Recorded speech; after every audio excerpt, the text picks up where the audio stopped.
Point 2, adoption of minutes. Minutes were provided in your package. I've got one small change. Just let Okay, me please. Sorry, Steph, I didn't give it. It's on, oh, I don't know which. I've taken a screenshot. It's the section on capital projects, financial reporting. And I can't tell you which page it is because I can't look at two things on my screen at the same time. It's Kristen Watson provided the BIM 2022 capital expenditures, and discussion ensued relevant to funding annual expenses such as computers out of tax revenue. I'm not sure that I use computers as a word, but it's not annual expenses as much as expenses should be changed to expenditures because there's a difference. So funding annual expenditures out of tax revenue as they are annual expenditures, delete operating expenses instead of reserves and grants as they are for one-time expenditures, and then delete assets. So, Mr. Chair, what I would suggest is that we move adoption as amended and ask the wording be directed to Steph so that we can move on. I'll send you the screenshot. Thank you. Thank you. Thank you, Joyce. Okay, as noted by Joyce, in terms of approving the minutes as amended with. I'll second that. Okay, thank you. All in favor? Thank you. We'll now move on to public comments, and I know Joyce would like to speak to a specific point. As you're all aware, Stephen Bellringer passed away on November 9th this year. And obviously he played an important part in this community and was previously chair of this committee prior to myself, somebody I have tremendous respect for. And I would like to just pass it to Joyce for any comments that she'd like to make. Thank you, Mr. Chair. Thank you for this moment to honor Steve Bellringer, former chair of FAC and devoted friend to the Bowen Island community. I believe it's appropriate to honor his contributions to us all at this very first FAC meeting after his passing from this world on November 9th, 2022. Many people may not know of his contributions to the community through his leadership on the Finance Advisory Committee for 6 years or maybe longer. There are reasons for that. Of course, the restraints around FAC discussions mean that much of his leadership was evidenced in closed sessions when it was possible to debate openly. It's kind of like an oxymoron there. But his personal style also contributed to his anonymity. He preferred to chat, inform, educate, cajole, persuade, even rant behind closed doors. Mayors, councillors, and senior staff of the past will all attest to his relentless tenacity in those settings. Relentless tenacity about what? Simply put, fiscal prudence with a view to the long term so that our community could survive with manageable debt burden while ensuring that we have the essential amenities every community requires. He was deeply concerned about the financial and staff burden of the growing number of capital projects, compounded by the aging infrastructure in need of remediation. And he was relentless in conveying his concern. But at the same time, he was equally relentless in seeking out creative solutions to attend to the amenities our community needs. I am sorry that many people were unaware of his integrity, of the time, energy, deep experience, and wisdom he provided through his leadership. And I know he would be saying just about now, "Aw, shucks." But he deserves our warm gratitude for his contribution, even though it is in his memory. Thank you, Steve, for your extraordinary contribution to our lives. Thank you, Joyce. Appreciate your, those comments. Thank you, Joyce. That was really lovely. Yeah, I'm not sure if anybody else would like to say anything further, but I think I'll leave it open for a second if if there's any additional comments, but yeah, he was a tremendous individual. Yeah, I just would like to echo Joyce's comments, and Steve was one of the first people that I got to know on Bowen, and became a very trusted supporter in the work that I was trying to do, and I trusted him, and was a really great, I would say, friend and colleague for me, and getting to understand how this island works, how the committees work, and yeah, it's a real loss to the community. But I'm really glad that I got the chance to get to know him when I did. Great. Yeah, and I too would just like to say that I really enjoyed working with Steve. I worked with him for many years on this committee, and I really did consider him a mentor to me and a friend, and I really will miss him and miss his contribution to our community. There's a big hole there. Good. Yeah, thank everybody for their comments. Yeah, I mean, he encouraged me to consider putting my name in for the chair position on a couple of occasions, so I ended up here, and again, a great individual. So if with that comment or completion of comments, we'll move on in the agenda. Steph, is there any other public comments? Thank you. There are none. We now will move to point 4.1, which is delegations, and the 2022 audit planning with Kristine Simpson, who's joined us today with Matt. And we can address your planning letter, please, and your comments. Go ahead, Kristine. As I see, we have many of or all the same faces as last year. So shall I presume you want to go fairly high level? I would think so. Yeah. And just take Allison's question. The new folks haven't appeared yet, so not until late January, I understand. So yeah, this will be us for a while yet. Okay, I will share my screen if I can. If that's possible. Sorry. Sure. And then just try and hit highlights for you. Actually, sorry, Steph, I don't even have the right page. I had my other version open before. It's in the closed agenda, correct? No, it's in the open. It's the open agenda. I'm sorry, I've got the wrong one. I was like, why haven't we gone to closed? Yeah. We're doing it in the closed agenda. Here we go. That will follow. So all our pretty pictures here. Matt, as I mentioned, Matt was on the audit last year, so he does have continuity on the team. So that was wonderful. We do have a schedule or a timeline that is a little more aggressive than last year. We'd like to try and do it a bit earlier, not push to the deadline. Obviously, we had lots of staff turnover last year that pushed us back. So Matt and Kristen have been working together on a little bit of an earlier schedule to try and get us through a bit faster.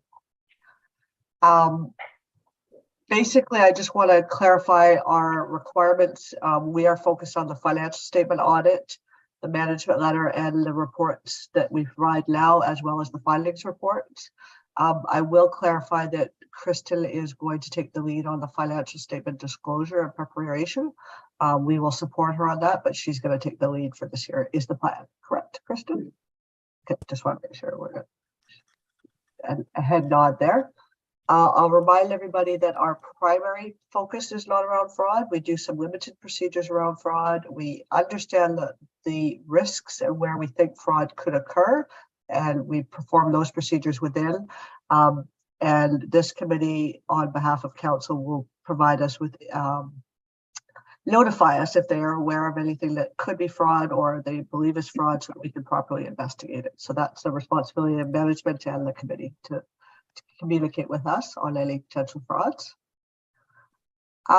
Significant risks. I want to clarify, there's a red comment here. There is a new audit standard that has come into play this year. I can tell you that I've written these reports for over the last few months, and I've added more information on this as I've gone. So I'll give you the verbal on this. It is a new standard, and my layman's way of describing it is that I've been doing municipalities for 25 years. So I could walk in and say, I have to test these 10 risks, and these are the ones that I think are significant, and this is how we should test it.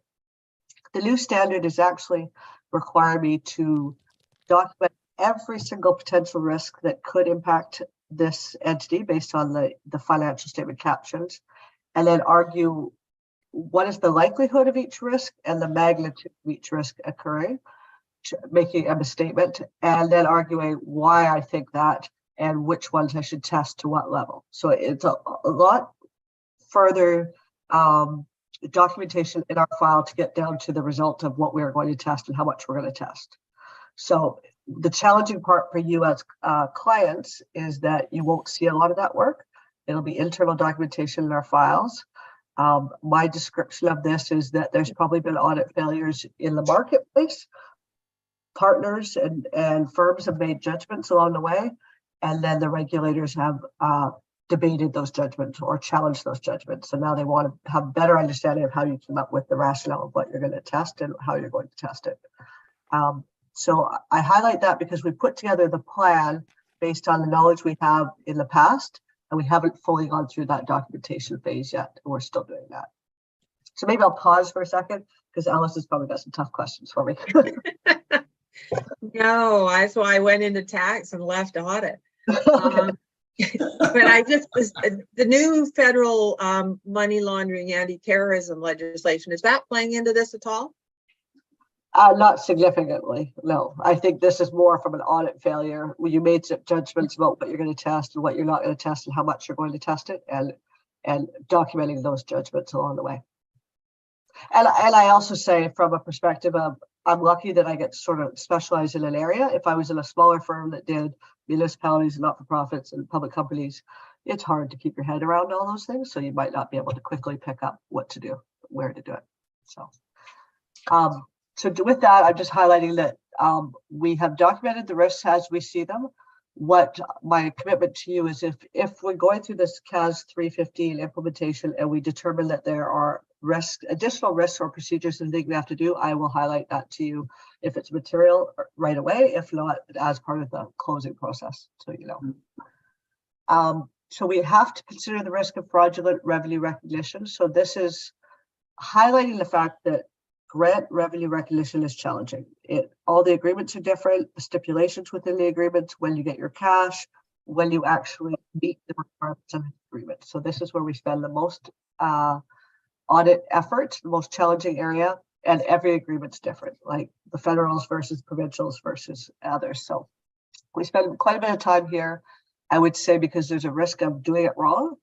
I don't necessarily think that management's doing it wrong purposely if they do. It's more just that it's complicated. So that requires quite a bit of time. Tangible capital assets, obviously you're doing a ton of projects right now, and they're large projects and complicated. So we will spend some time on that, making sure the right things are capitalized. We're setting up amortization correctly. If you're replacing assets, that any replaced assets are written off properly. So. Sorry, Kristine, just because you're sharing a screen, do you see that CEO Edwards' hand is up? No, I'm sorry. Sorry, I'm looking at different screens. I apologize. See. Sorry, Liam. Oh, that's okay. If it's okay. I had a question, but I can wait till you finish describing these. Go ahead. I'm curious, when your presentation says we have identified the following significant risks. Is that BDO or is that the industry? BDO, and part of the rationale or purpose that we have these meetings is if you think we've missed something. Okay. This is exactly what. And so is BDO identifying these risk areas as unique to Bowen or across your municipal clients? I would say both. So I would say unique to Bowen. Some of them are mandatory. We've listed mandatory. So as the regulators will say you have to consider certain things as risks. So that's why we list them as mandatory. But part of this CAS 315 implementation process we're doing it as a municipal team, like all of our partners and managers. So that's sort of a good completeness check for us to say, how are you doing this and how are you doing this and have we missed anything? Right. Okay. And then for these sort of broader risks that are being identified across the sector, would smaller communities like Bowen be at greater risk because of perhaps capacity issues or things like that? Your good question. So what it's required us to do is look at the likelihood and magnitude irrespective of controls. So we have to do it in stage. So we have to look at likelihood, magnitude, and then consider how strong the controls are within that organization. So that's where the different size of organization and complexity of controls will come into place. Okay. Thank you. Okay. Thank you. Any other, maybe carry on, Kristine? Okay. So staff salaries, obviously a significant dollar value, but we also want to make sure that we, more importantly, are looking at those sort of non-cash benefits and accruals where there's a bit more judgment, as well as the allocation to different departments. So that's where we put the sort of sensitive focus around those accruals. Developer permits and contributions. It is a challenging process marrying what I call operations and finance and making sure there's completeness and good communication between the two, and that we're recognizing the revenue. And another mandatory area is the consideration of management override of internal control. So we have to make sure that if you have good processes during the year, that we haven't suddenly at year end made some accruals or adjustments to get a certain result. Often that is to meet budget or have a certain department look better than it should have. So we will look at any year end journal entries just to make sure they're properly supported. We have determined our materiality. We typically in the municipal sector over the last few years have taken a dual approach. One is that you have a large capital asset base, and that is large but doesn't move quickly in most years. Yours is moving quickly right now. And then you have an operations budget that's much smaller, and we want to make sure that we don't audit to the high level and miss operational issues or audit too low at the operational that's not material from a capital side.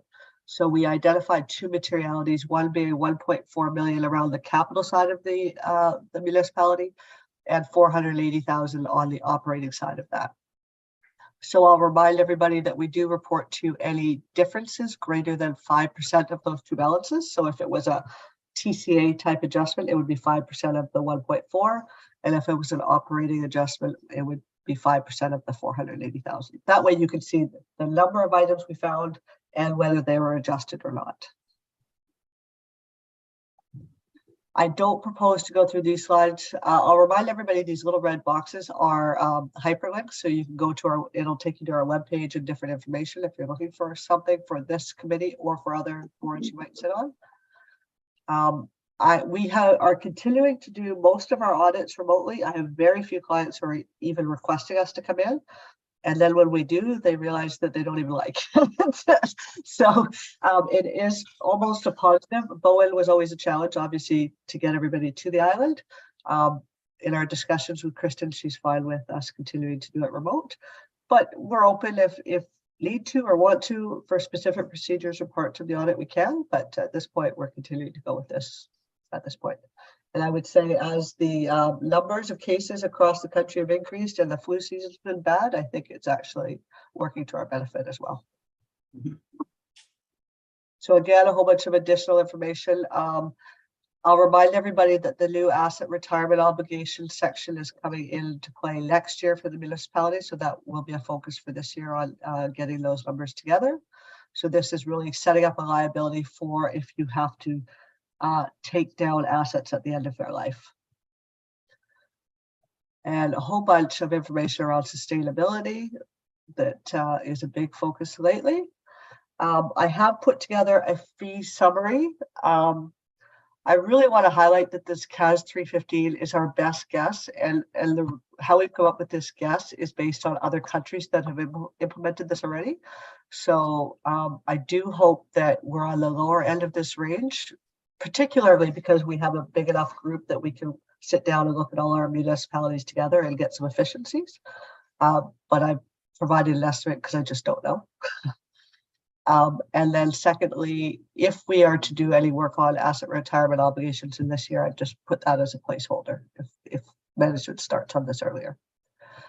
So this part on the right is basically what I previously said to you as my description of what we have to do and why it's costly. Yeah, just a quick question, Kristine.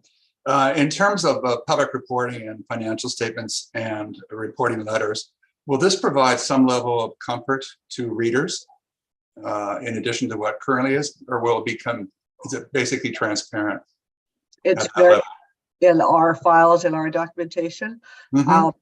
Because that question that you just raised, we are talking internally about, can we provide you something more in our filings report? So it's still in discussion with us, is can we maybe put you a bit of a heat map together and say, here's the risks we had and the likelihood and magnitude.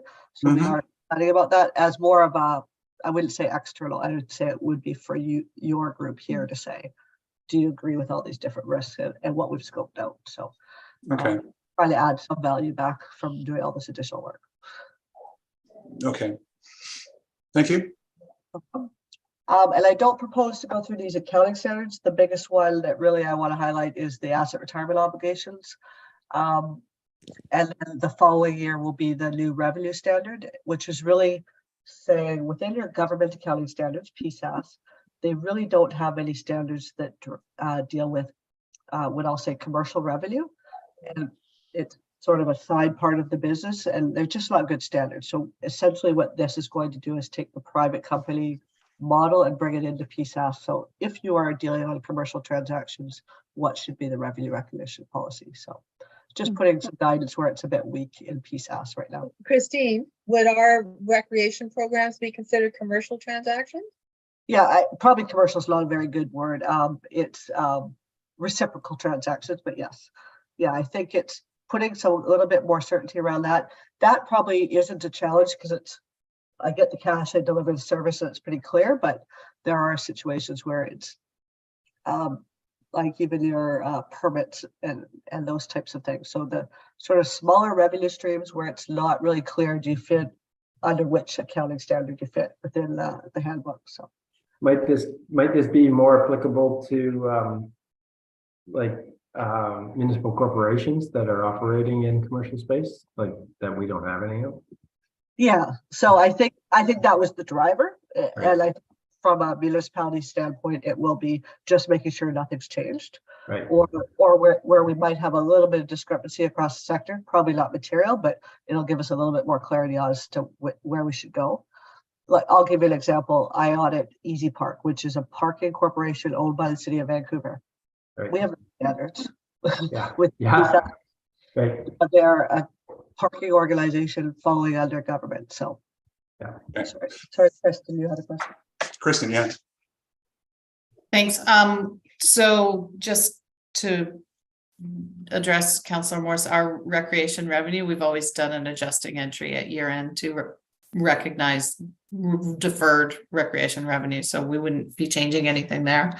But where it will significantly impact us is our building permit revenue and having to defer that and then recognize it over the period of construction, and where we're going to have a significant challenge. And I don't know if this is unique to smaller communities or whether this is experienced in communities everywhere, but we will have some property owners who apply for the building permit, do the construction, and then never come back to get the occupancy permit. And it's that occupancy permit piece that is the trigger to say, yes, that revenue is completely 100% earned. So we're going to have to kind of come up with some kind of discussion about that, and what do we do in those cases where those occupancy permits are just, we can't make somebody come back and do the final inspection and ask for their money, their deposit back. So it's going to be a little bit challenging, I think, for a couple of instances, and we'll have to come up with a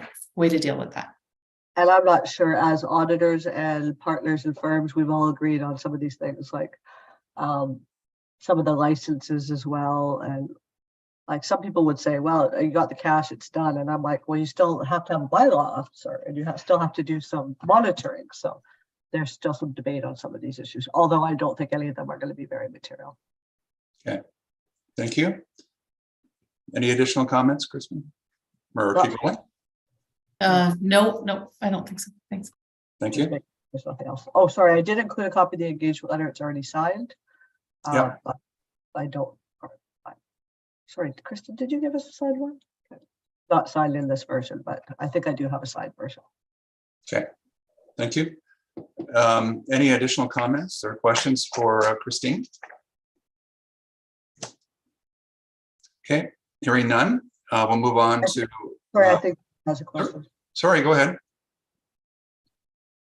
Kristine? I think John had a question. He had his hand up. I'm sorry. Oh, I don't have it. It doesn't show here. Okay. John, do you have your hand up? I think he's trying to find Yes, I had my hand up. It was about the asset management or retirement obligation. Sorry, I just lost it on my screen. That's fine. But can we, or is there a way you set the asset? The reason I ask that is, like, for instance, if a culvert fails and it's decommissioned and then replaced, is that a lost asset and a new asset? So two different questions. So that is a lost asset and a new asset. This standard is focused on where you have a liability to a third party to remove something. So if you had a lease agreement with a third party and they said at the end of your lease you have to pull out all the improvements, it's a liability to a third party. The other part where it's come into play heavily is because there are environmental standards that say you need to remove asbestos if it is dangerous to the public and or leaky, it's considered a liability to a third party. So asbestos is the biggest thing that's being picked up under here. So, and I guess the only similar thing we have now is the liability we're putting in septic fields in some of our new assets, which would be removed at a later date. So that would removed by the choice of the municipality, or yes. Yeah, so unless it's a liability to a third party, or are you saying that you've said to the homeowners we will remove it at a certain date? No, this is private land that we own and we're putting in the septic fields because we haven't got septic capacity, and then we're going to hook up later. So we're going to have to decommission the septic field. I think that's what John's getting at. That's right. And there's a liability But we own land. Associated with that. Yeah. But otherwise, the asset management thing that's kicking in, is it going to really add to the administrative load for staff? I don't think so. I think it's going to be more of an understanding and education up front.